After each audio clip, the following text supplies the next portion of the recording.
जब सुने के होई भोजपुरी गाना, बस बजे के चाही गाना।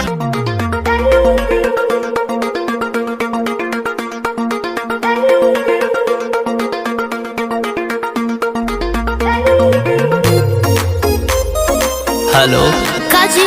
अरे का भइल, काहे छटपटाता रू? ओहो, काहे नहीं समझो? का समझे? ए जी सुनी ना। बोला।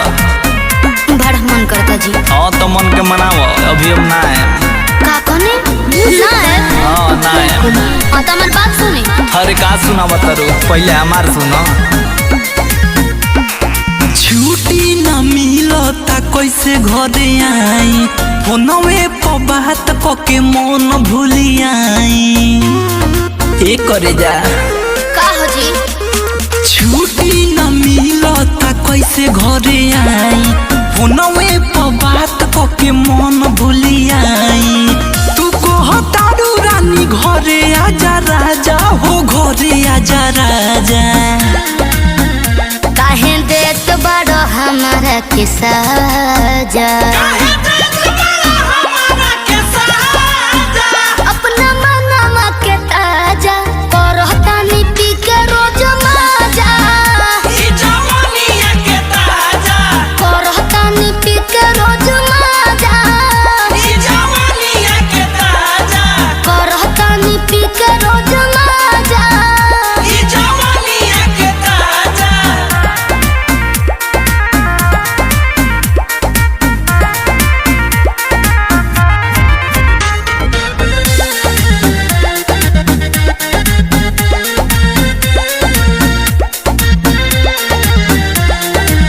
कूलर चला के सुता लागी ठंडा हवा, रानी हो खाला बरदास वाला दवा। चुप रही। तोहरी है आदतिया सोहाला ना, हमरा दिलवा के फीलिंग बुझाला ना, बुझाला ना।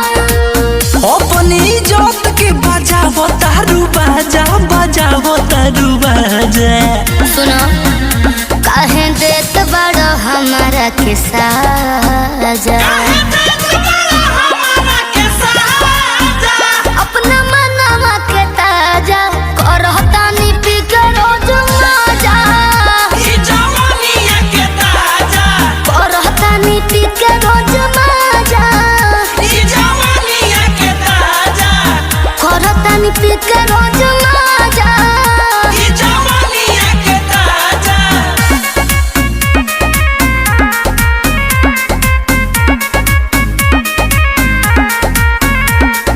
Music by Utpal Kumar।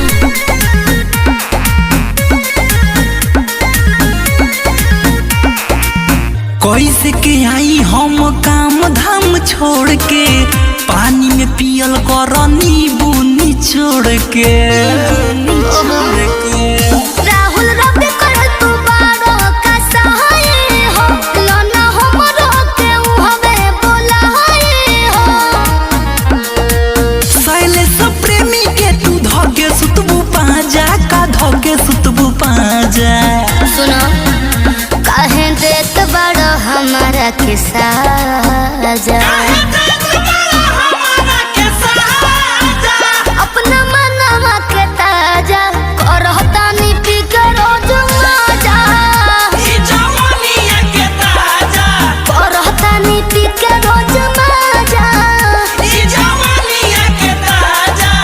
करहता नी पी के रोज माजा। गीत संगीत रिकॉर्डिंग स्टूडियो दिल्ली।